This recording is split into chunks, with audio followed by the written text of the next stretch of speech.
Hey everybody, it's Caleb. We have had a few scheduling mishaps happen in the last few days, so we're unlocking this episode with MLYP to hold you over until we get caught up. This is something that we normally do behind the paywall at patreon.com/killthecomputer, where we do a whole side series. I think this is the 15th episode we've done of All This for $10 with MLYP.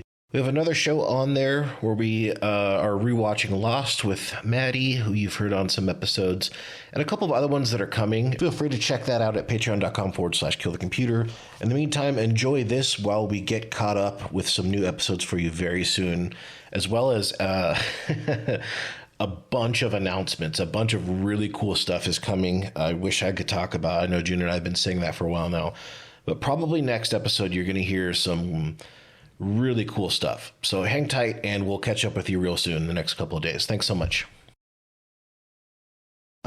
Traditionally, welcome back everyone. Hello. All This for $10. Before we dive into the episode, Mr. Beast Watch, I know you've just done Beast Week, right? Caleb about to kill himself right now.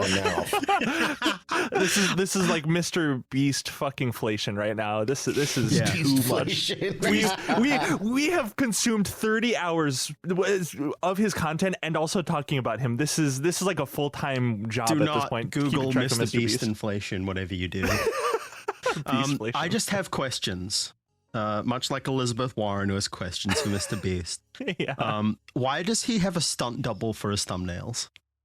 I saw that. I don't understand, especially because it's just like him and his mouth open all the time. Like, what is he? Yeah. What is the stunt? How is it even considered a stunt double? From a perspective of someone who works in social media, I would have just gotten him into a studio for half an hour and taken every single pose and variation you could think of. How many variations of the soy face even are there? Yeah, but like his body just pointing in different ways. Just get one of those Matrix cameras with like 180 degrees. You know, the ones where they were shooting the fucking... Have you seen behind the scenes in the Matrix where it's like 180 degrees DSLR? Just do that, and then you can just do one soy face point in every direction for about 5 minutes, and then you sleep. If I saw that, I think my mind would shatter if they did the Matrix like spin around thing of him doing the soy face. Oh god, the thumbnails are like kind of weird too, because like if you look at them, they're all so obviously highly photoshopped. So I wouldn't have even assumed it was like actually him, other than like him and his weird mouth. Like I would have just assumed it was like they put his head on the body and like maybe added, like this one has like some scars on his face, like with the trap one. I quite literally don't even understand what the process would be doing. I think it's weird to me. Yeah. Anyway, we're moving on because I'm talking about Donald Trump and the UFC today. So yes. Caleb and June, how knowledgeable about MMA are both of you?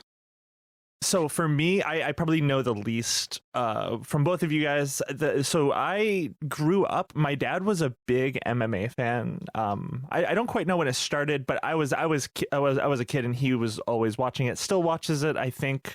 So it would like always be on in the house when I was a kid growing up, and I would watch it a little bit. I knew it was like pretty violent. It was like there was no guards. It's not like Taekwondo. I used to do Taekwondo. Yeah. You'd have like guards up, and like you would have like all the fucking gear, and it would like you wouldn't really get that injured. But MMA gets like pretty bloody and pretty violent. Yeah, you'd see a fat guy with Jack Link's jerky on his like ass on his trunks, and you'd be like, sweet, this is what we're watching on a Sunday. And Caleb. So yeah, up until COVID, I was like, it was my house that everyone would come to. We would have like UFC parties for every paper, like once a month, and then I would watch the other stuff. During COVID, it stopped for a while. And then also, I was increasingly uncomfortable with UFC's relationship to the Trump administration, which, like, stupid me, it's the chud sport, so I don't even know why I bothered to stop watching or whatever, if that mattered to me to begin with. Especially because Dana White watching. Yeah, it's always Dana been White's a chud like sport. The guy. It's always been a chud sport, but for some reason it's just like, I don't know, man. Like, what does this mean? Because like I wasn't having those. It was such an integral part of my social life at that point, of like having the barbecues and having everybody over all the time. Once I lost that, it's like, why do I need to watch this shit? So actually, I am very knowledgeable about it up until like that lockdown started. Then it's kind of a black hole. It makes sense that it was like sort of this. It was sort of a renegade sport, if I remember. If I understand the history correctly, it like kind of came up fairly recently, and it's sort of like cool to be on like the ground floor of something new, I guess. Yeah. I don't know if that's how you felt watching it, Caleb, but that it's like, oh, it's like new. This is like something brand new. I mean, so as a younger man, I actually did do combat sports a little bit. Very briefly. I wasn't any good. I was, I mostly just did it because my friends did it. You know what I mean? And then I had one sparring session and I got my shit rocked and I was like, well, I'm watching from now on. Fuck that. You know what I mean? Yeah. You can practice all you want. With it. You can practice all you want, then you don't really know until you do that first sparring session. You're like, I don't actually like getting punched. Thank you. Yeah. It takes a special. Yeah. So I've done a fair bit of combat sports as well in my youth. Did a bunch of karate. Ooh. I've trained as a pro wrestler for like 6 months and then gave up because I was too fat. That was pre weight loss surgery. I just kept injuring myself, but I had a great time. Ask me about doing 1,000 squats sometimes, and that'll end that. And God. Great thing. What belt did you have in karate? I got like 3 or 4 belts. It was when I was a teenager. So it's been like more than half my life ago. Unfortunately, yeah, same here for Taekwondo, but I did get a black belt.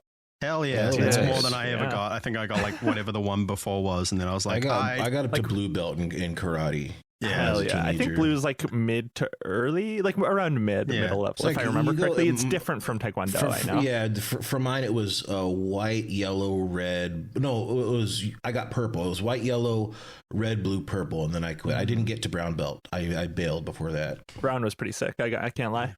Yeah. So, two of us are a bit more combat sports heads. Right now, I watch a lot of Japanese pro wrestling and sumo and stuff because I'm a sicko like that. I loved. Look, sumo's free on Twitch. There's like 3 or 4 people that just stream every sumo tournament on Twitch, and it's a great time. Sumo is so odd. Like, it's rules. An interesting sport theoretically, but it's like really bad health wise long term. Like, don't sumo wrestlers not live very long generally? Yeah, they are very athletic, but holy shit, they're big boys.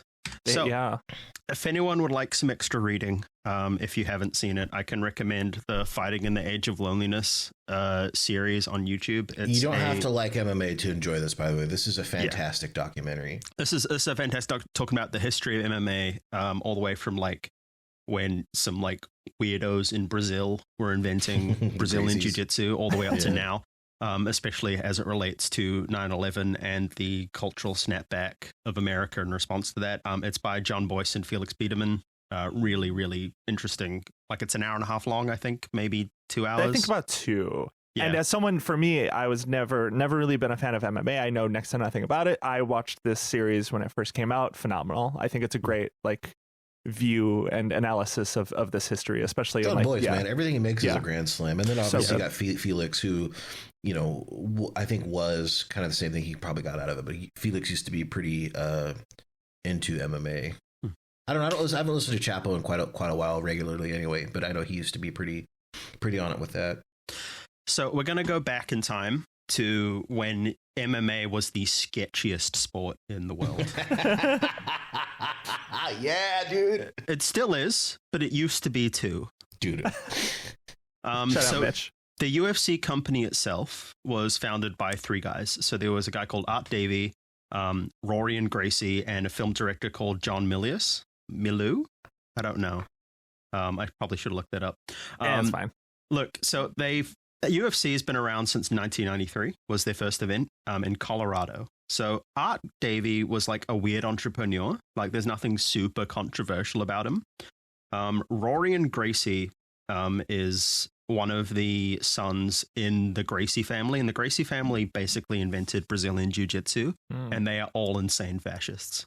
Oh, that's just God. Like so it starts base level chud coded immediately. Yeah. So like even back in Brazil, they would like as a family invent new techniques and then only keep it in the family. So then they turn up to like, a fighting tournament and then just obliterate everyone because they were like the first people to invent specific holds and stuff. And it's crazy. Like this whole weird fascist Brazilian family just getting really good. If I understand UFC correctly, it's sort of like you can do any form of martial arts. There's not really restrictions in that way. Like especially if you went to a Taekwondo event, there were like the early ones, no rules.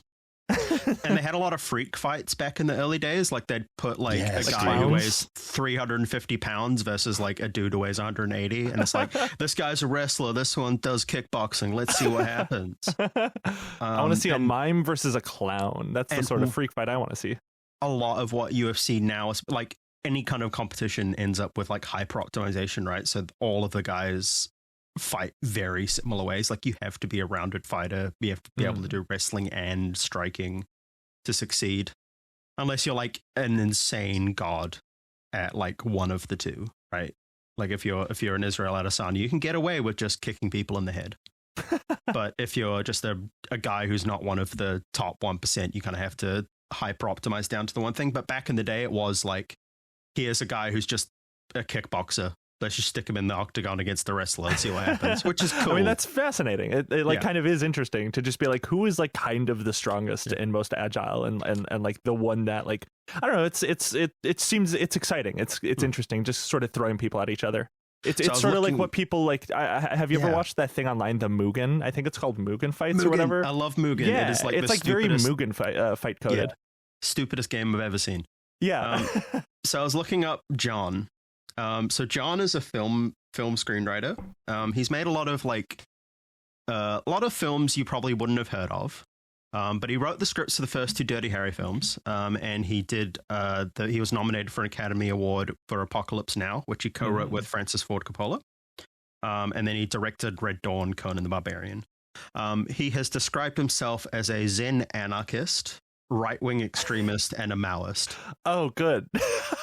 Okay. A Zen anarchist. All right, man. That's the first I've heard of Zen anarchist. What is that? That's some probably like pre-anarchist capitalist type shit. And also the director of the National Rifle Association. Oh God, dude. Oh, this dude's he's a real piece of work. So it looks like Zen. Sorry, I'm just fascinated by Zen anarchism. This could be a little inaccurate, but it sounds like it's a mix between like Buddhism and like anarchist principles. Apparently, I don't quite know. That's going to be something I dig into because that's so fucking weird. It's one of those like this has to be something invented in America. Unfortunately, yeah, absolutely. So Chuddism was in its DNA. Right. Sorry, I just need to take a step back really quick. Right-wing extremist and Maoist. This dude, he's a fucking this dude's a real freak. I need to dissect his mind. An ideas guy, but for fascism. He was the first Dave Rubin, frankly. Yeah. So, I looked into these guys because I just kind of needed to point out, always been a chud sport. Right. Yeah, always been a chud sport. So they founded a group called Semaphore Entertainment Group. And they had a lot of financial issues because, surprisingly, no one wants to host an unregulated sport where two sweaty dudes kick each other in the face. Like, they really struggled to get places that would allow them to fight. They had to kind of invent their own sanctioning bodies in a way because boxing orgs wouldn't want to fucking touch them with a 10-foot pole. Yeah. And they eventually sold it in 2001 to the brothers Frank and Lorenzo Fertitta. They formed the company Zuffa. So Zuffa owned and operated the UFC for about 2.5 decades, and they made Dana White the president of Zuffa. And that's where we end up today. So it all sort of kicked off around there, like the early 2000s. Yeah. By 2004, Zuffa had $34 million in losses since purchasing the UFC. Ooh, dude. So in 3 years, they had lost about $11 million a year, which is crazy. It was saved by our old friend reality TV, which is the cause, and it's a cause for a lot of life's ills, but the Ultimate Fighter is what saved UFC. Oh, yep, I know about this show. I think my dad also had watched this show. Is it still airing? Is it still going? The Ultimate Fighter? They've had 33 seasons. Okay, yeah, I don't know. Which is crazy. It's up there with Survivor. What era did this come out in? Like, what pay-per-view were they out at by this point? Were they still in the Wild West? Like, their first pay-per-view straight after that was, I think I actually have that in here. Yeah, so UFC 52. So they were... Okay. So it was still very early days. They were still... they hadn't really hit the massive heights. Yeah, they kind of exited the early like lawless, no weight classes, whatever kind of situation. Yeah, I think so. They made that transition relatively early, I believe. But even UFC 50 was like Tito Ortiz in the main event, and then and George St. Pierre was still active. It was UFC 8. I just wanted to throw this out there for context for like how little vetting was done and how crazy it was. There was a guy named, it was UFC 8, Thomas Ramirez versus Don Fry. Thomas Ramirez was a guy who just said he was like a black belt something kung fu master, and he was like this guy with like my body type, maybe even worse. And he fought Don Fry. If you know who that is, he's like a legend, like early MMA guy, and he beat the guy so bad he had to be hospitalized, and it was stopped like within 30 seconds or something. Oh my god! That's what this sport started out as, he had right? He had the sparkle in his eye in a dream, and he got fucking crushed in 10 seconds. Yeah, he just lied his way through it like a kid at recess. And then I think it was UFC 1, and I'm sorry, I'll shut up in a second because I know you have a structure to this. No, this is different. Like, I remember seeing when I was a little guy, we had like bootleg VHS copies of this. And at the first is UFC 1, I think it was 1, maybe 2. Like somebody got knocked out by getting kicked in the head. Yeah, soccer kick. Yeah, and the other guy's teeth were like embedded in his foot. Yeah, and so the guy was like, yeah, like this was it was a freak show for sure. Yeah, UFC 1 was a tournament too. Like they had like the guy who won, Royce Gracie, fought 3 times that night. Yeah, that's right. He's doing multiple fights in one night. What a fucking shit show, man. Double elim. Yeah, so Zuffa actually instituted the weight classes. So when Zuffa came in, they're like, here's 5 main divisions. Yeah. And those divisions are massive. Like we're talking like light heavyweight was 205 to 265 pounds. Which is like a 60-pound difference between guys is crazy when you're fighting. Like that's diabolical. I don't know enough, but I feel like I could sort that out. Yeah. So what actually kept them afloat, like after the first pay-per-view, after the first season of Ultimate Fighter, doubled their previous record of pay-per-view buys. So they had a pay-per-view audience of 300,000. So that kept them afloat, which is crazy. I would imagine this is like an interesting, especially this was the era of like reality TV dominance too. So this probably, I mean, got so many, like people probably discovered it. UFC from this. Off the top of my head, it would have been but it would have been started pre-writer strike and then just kept going through the writer strike. Right. Oh yeah, that had to have been like what, 2005, 2006 or 7 or so. Yeah. Because it's cheap to run, right? They've done 2 a year since it launched. Like it's super. They're like, oh, we've got like 30 roided up dudes who are desperate for UFC contracts. They come in a house and watch what happens, right? Watch them fight and fuck. I don't know if they fuck. There is a huge amount of UFC controversies that I went in and went, oh, we just don't have time to cover today. So they purchased a Japanese company called Pride FC, who I love watching old Pride FC things. Like take everything sketchy about the UFC, but then add the Yakuza to the mix, and that's Pride FC. Pride FC rules. Like genuinely, like the Yakuza like financed most of it. We really like, it's really cool that there's the Yakuza. Like there needs to be like a mafia based sport in the United States. Like that would really bring the mafia back up to the forefront. Yeah, they've been hit with an antitrust lawsuit by previous fighters for like not paying them correctly and like not looking after them. There's been one former fighter called Leslie Smith who claimed they violated federal labor laws by classifying fighters as independent contractors. Oh, because like a guy who's on the bottom of the UFC card, by the time he's paid out his trainer and like all his other fees for a fight, he'll make like 10 grand out of a UFC pay-per-view. It's for like irreparable brain trauma for like 6 months work. He just gets no money. This is dangerous stuff. That is not worth for that amount of money, frankly. Like they're putting so much more on the line, even more than like football, it sounds like. Yeah, the biggest one for me that really stuck out, and they talk about it in Fighting Nature Loneliness. Fighters used to be able to get sponsorship on their shorts. So like this guy would come out and he'd be like, I'm sponsored by Jack Link's jerky, and he'd have that on his ass, right? And another fighter would be like, I'm wearing a Speedo, because there was no mandatory things. And then Dana White went and like unilaterally signed a deal with, I think it was Tap Out. And so all of the fighters had to start wearing the same shorts. And so that just cut off a revenue stream for the fighters and just left them with like less money than before. And they're already on basically poverty wages for getting kicked in the head, right? Which is crazy. Still are for the most part. Yeah. Unless you're a guy like Israel Adesanya, who's getting paid millions and millions, like most of you, just getting fuck all. Yeah. There's a handful of stars for a couple years make good money, but there's even a bigger disparity than in football. There's a lot of parallels, I think, from the UFC to football, in the fact that it's a very violent sport with a lot of wealth disparity between like the majority of players versus a top few. But everything that you think about that's bad about the NFL, the UFC does times like 50. Yeah. So for this period from 2001 ish, where Zuffa brought it all the way up to now, it's been like, it exploded from, it's gone from 100,000 buys to millions of buys on pay-per-views, right? Selling out massive arenas, huge millions of dollars of stuff, like of merch, millions of dollars of dollars paid out to the top fighters.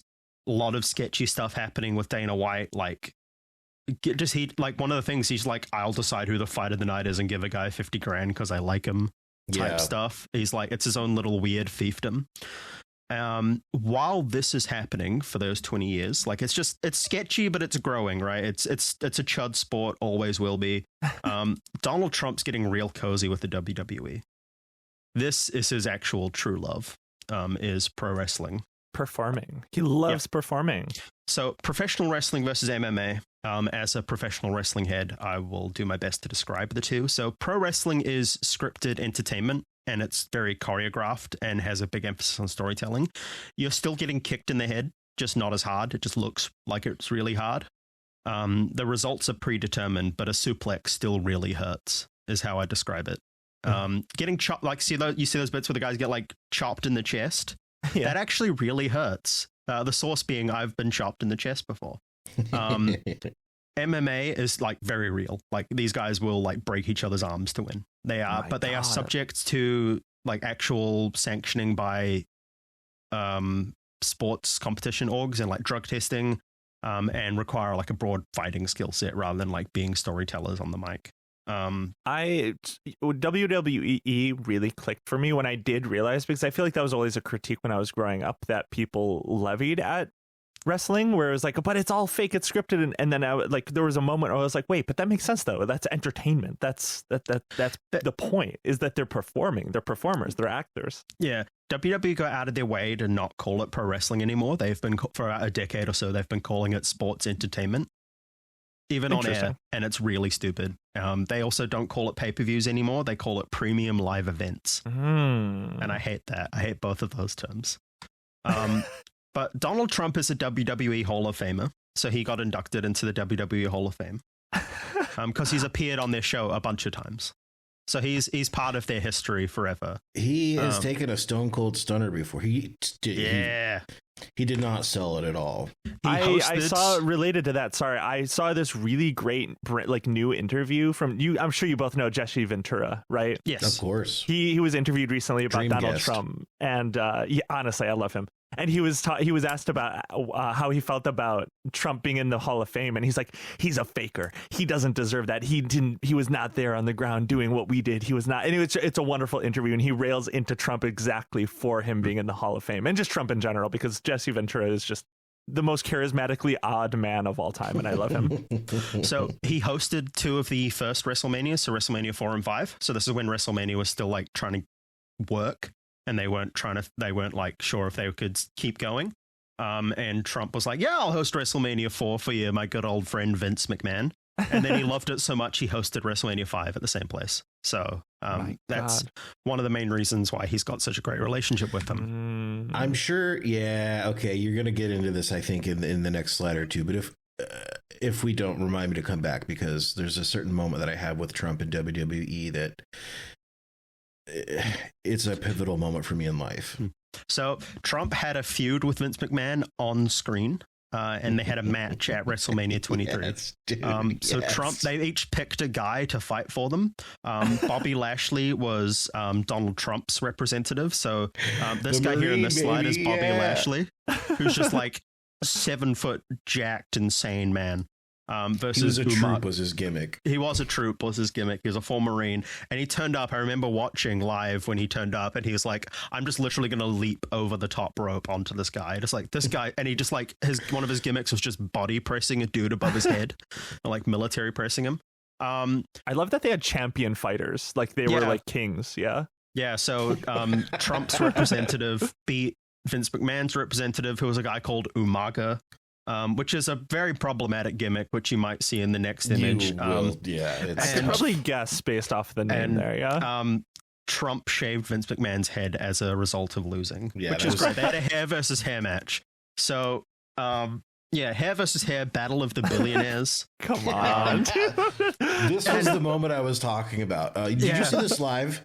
I watched it live, and Umaga. So to describe anyone who doesn't know who Umaga is, a giant Samoan man was convinced to put fake tribal paint on his face and body and just run around, and all he could do was scream his own name and then like throat chop people to death.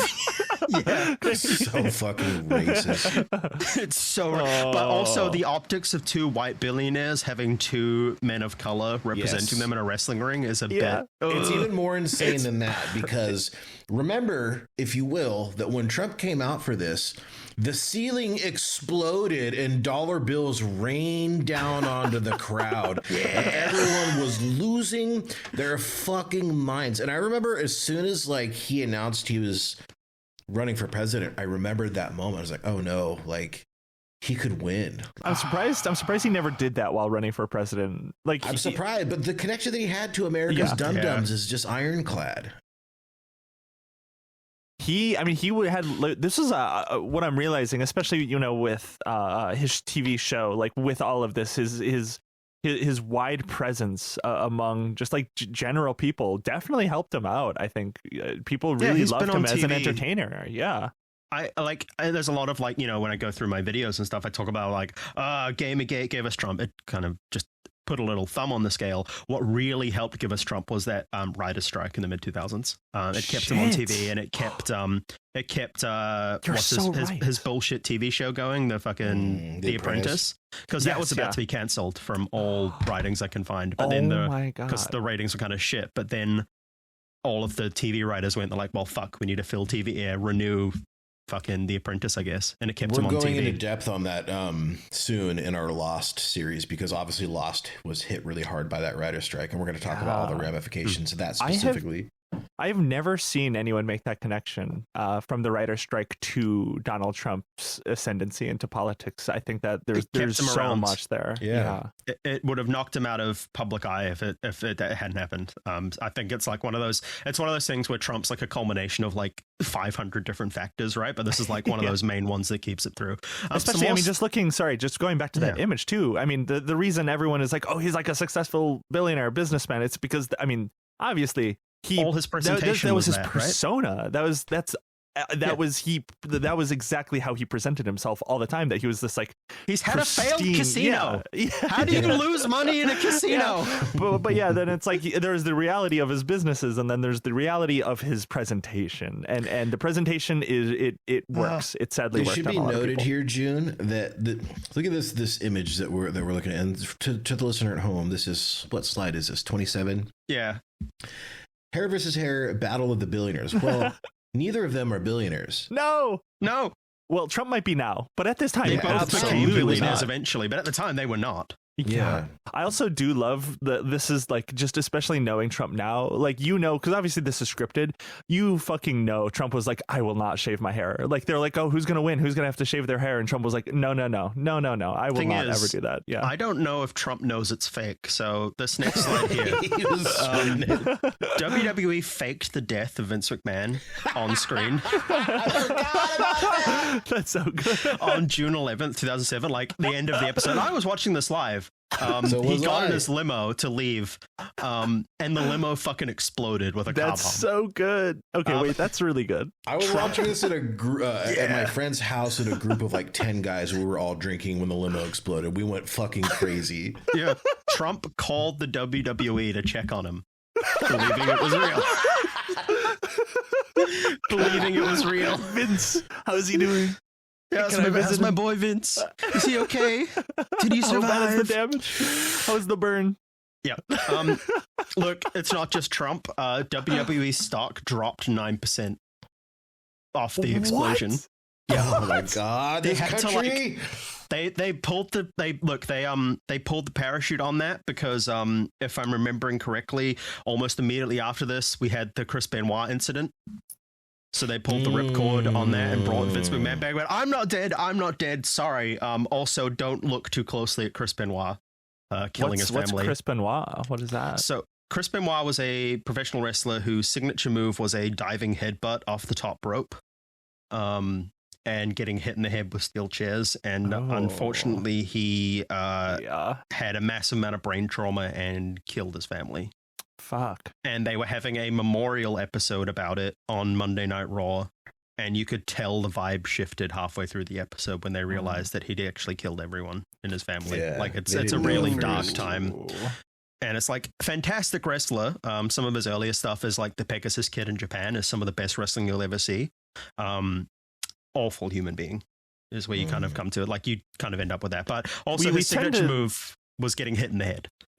We tend to think we as humans have gotten past like Coliseum fighting and drama and like all of that shit, but it's like it just manifests in different ways. Like people sacrifice themselves for entertainment and sport. Yeah, it's like not good. Like when I say his signature move was a diving headbutt, like he got on the third rope like 6 feet in the air and threw himself halfway across the ring to headbutt someone. I'm imagining a torpedo type like appearance. Like he looks like a straight of a 5'8" hairy Canadian man. Yeah.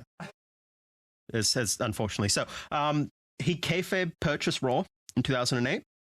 He purchased Monday Night Raw and promised a night of free admission before selling it back. Come on, dude. He's been the same his entire fucking life. The way he fucking does his presidency is the same as he does with Raw. You have to understand this to understand his presidency. Yes. God. Do you think that there's a voter of his that was like, I really liked when he bought WWE Raw. What he did with Raw was really great. Yeah.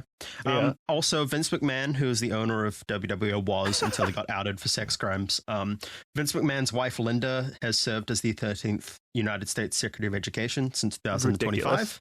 What she purpose? also called AI A1 at one point. Like the fucking sauce. So in his last administration, she was the head of SBA as well. Yeah, so she was small business. My God, yeah, she's been in Trump's administration for ages. Like they are very closely tied. Vince was forced out of the WWE due to some pretty horrific sex scandals.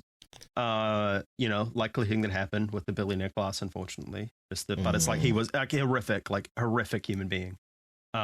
His successor Triple H, who married his daughter Stephanie, he's still called Triple H. Like that's how people just call him now. His real name's like his name's Paul. Real name's Paul. Paul fucking whatever. Triple H is cooler. I don't respect him. He's a piece of shit who covered up Vince McMahon's crimes. Look, he joined the White House to announce the reinstatement of the presidential fitness test. So they are very tied at the hip still. I mean, there's one thing that this administration does, and it's all sex criminals and pedophiles. They're in this together. Yeah. So where are we now? As of today, 6 hours ago, WWE has filed to trademark the Mog Squad. Come on. Clavicula is going to be in there. Oh my God, they're going to fucking Lux Max and Mog everyone. Yeah, I saw that as I was like prepping for the episode this morning. I was like, that's going to the sleds. Squad, dude. TKO Holdings Group was founded in September 2023 by a company called Endeavor, and they purchased both UFC and the WWE. They now operate as like a massive holding company for this like combat sports stuff. Also professional bull riding.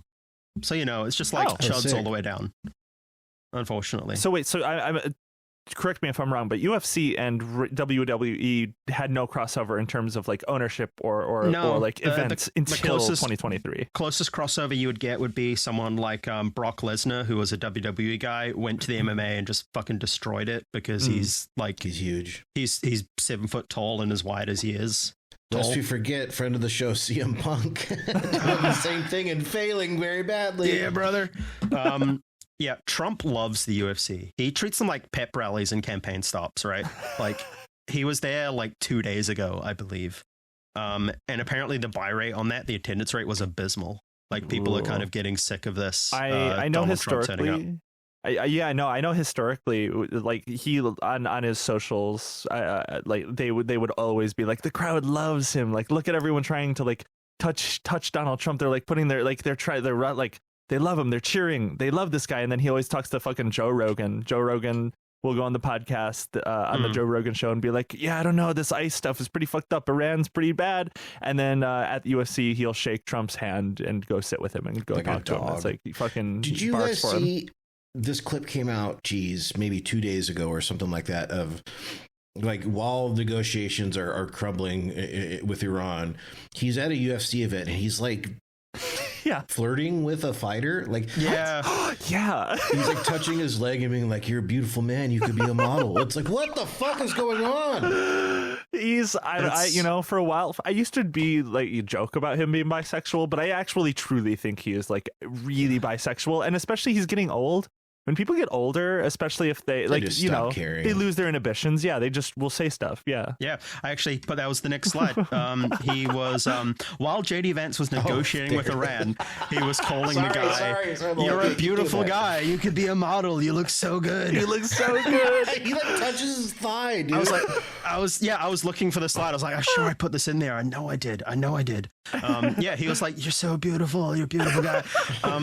Also, just to kind of like little capstone on this connection between UFC and the presidency, he has hired Stephen Chung, a former UFC executive. So Stephen Chung was a director of communications for UFC. Oh my God, I didn't realize that. And then he's been hired as a White House comms director. And here's his excellent hamburger tweet. That made me want a hamburger. I'm not gonna lie, which I fucking hate about myself.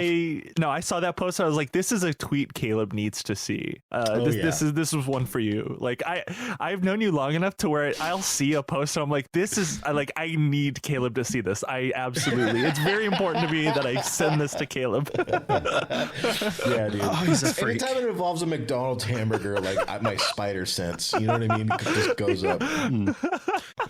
So it's only natural, right, that we kind of get a fusion dance between the two. Yes. And we get the UFC Freedom 250. Oh my God. The most American thing ever. Pedophiles, sex criminals, and harming your mind. Stephen Chung running all the communications, which this is a whole separate diatribe, and I'm so sorry I keep doing this to you guys. But the guys that Stephen Chung decided to hire are some of the most cracked, insane Bitcoin racist guys in the world. But one of them in particular is the guy who ran the woke Cracker Barrel psyop. No fucking way, dude. Yes. They fucking all of these people are fucking like Alex Brucewitz. We need to do an entire episode on his team. On woke Cracker Barrel. I would love to. So the date for 250. Freedom 250, because we're already up to like UFC 300 or whatever, so they're just kind of like, it's 250 because it's the 250th fucking anniversary of the United States or whatever. And it's Donald Trump's 80th birthday is also when they're going to be insufferable in June. Holy shit. His original announcement of it in Iowa was it would be a championship fight, full fight, like 25,000 people. In January, he claimed that the White House lawn could seat 100,000 people.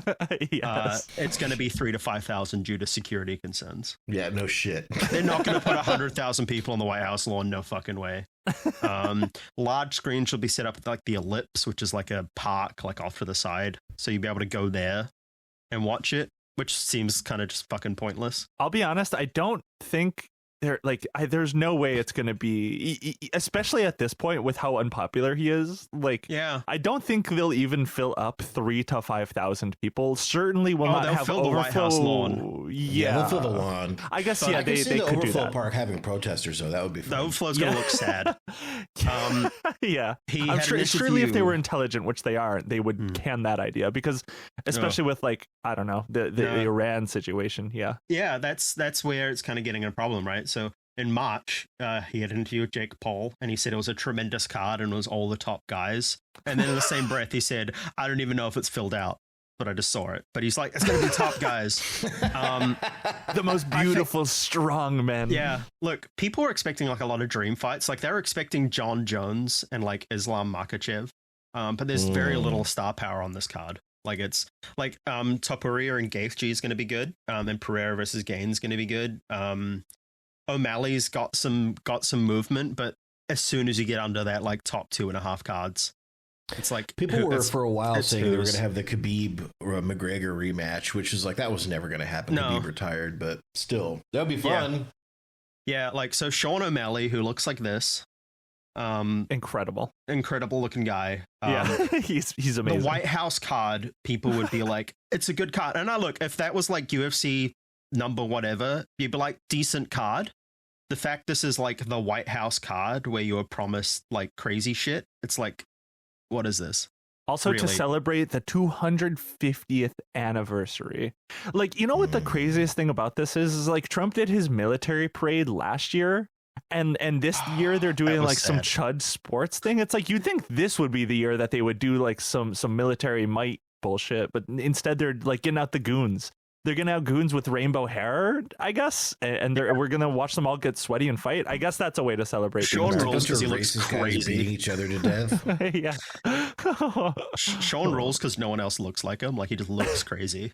Yeah, I do like his look. I like his hair. Loves his clown hair. So Dana White revealed the card while hungover after a night out with Kid Rock. Dream blunt rotation. Yeah, right after learning that a fight fell off last minute. Oh my god. My god, dude. Yeah, like it's just such a crazy fucking.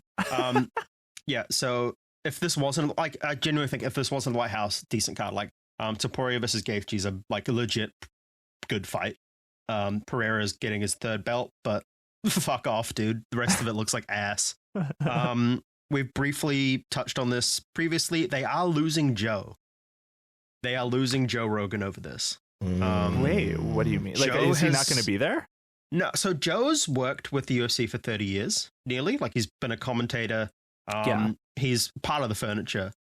He has said on the Joe Rogan Experience that it feels weird for this to be taking place in the middle of a war, Oh my god. like on his podcast, which is crazy for him to say. Wow. He came out To recently cross the saying he president feels, and the company.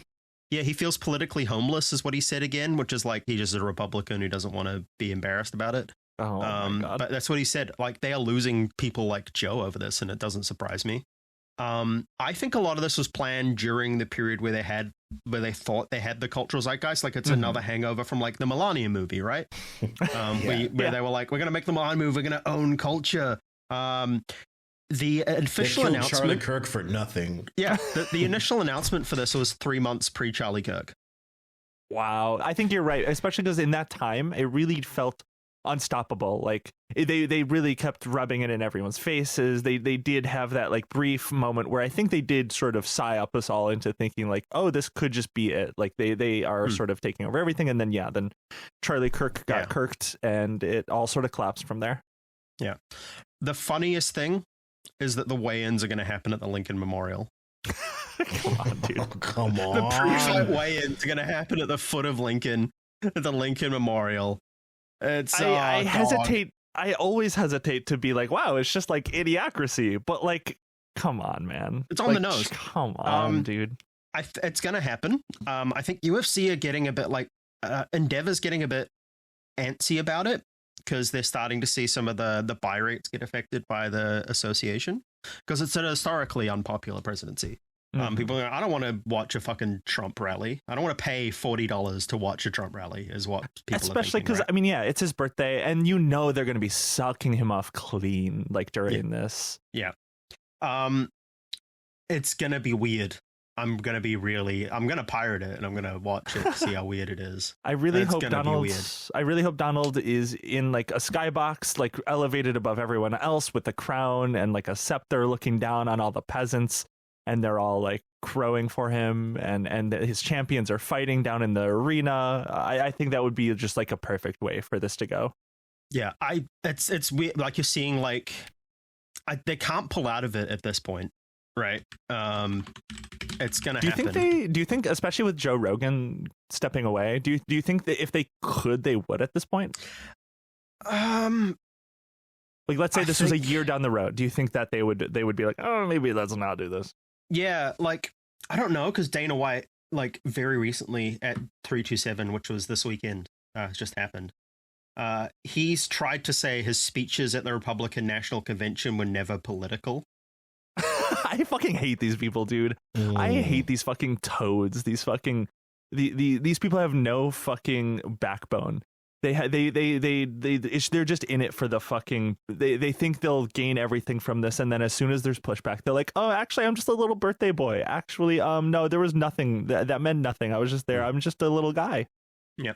And like a day ago, some like bullshit reporter asked Donald Trump if he liked the idea of calling the event UFC 1776, and he said he liked that idea. And it's like, I think it's going to go ahead. I don't think they could pull out because Dana White's still got most of the power. Yeah. But it's going to be a weird time. Yeah. I mean, he is the Chud King. Yeah. So we're now looking forward to like Chud Coliseum is where we're at. That's... I think, fuck, you know dude. what? I think it's a perfect encapsulation of this presidency. It's going to be stupid. It's going to be annoying. It's going to be the dumbest thing that follows. Even like every day has been the stupidest day of all time, and it's going to just be another one of the dumbest days of all time, and it's perfect. Can someone we will pull look up that back. Matt Christman tweet? Yeah, it's exactly that tweet where it's like we will look back in history and be like, this is one of the most absurd things. We'll look at this as a relic and be like, was this real? Did this actually happen? Did they do this? Like, are we serious? It's ridiculous, and I'm glad it's happening for that reason, because it's just humiliating. It's a national shame that stuff like this is happening. Unfortunately, the internet makes us stupid, and so does MMA. It does. Thank you so much. This was awesome.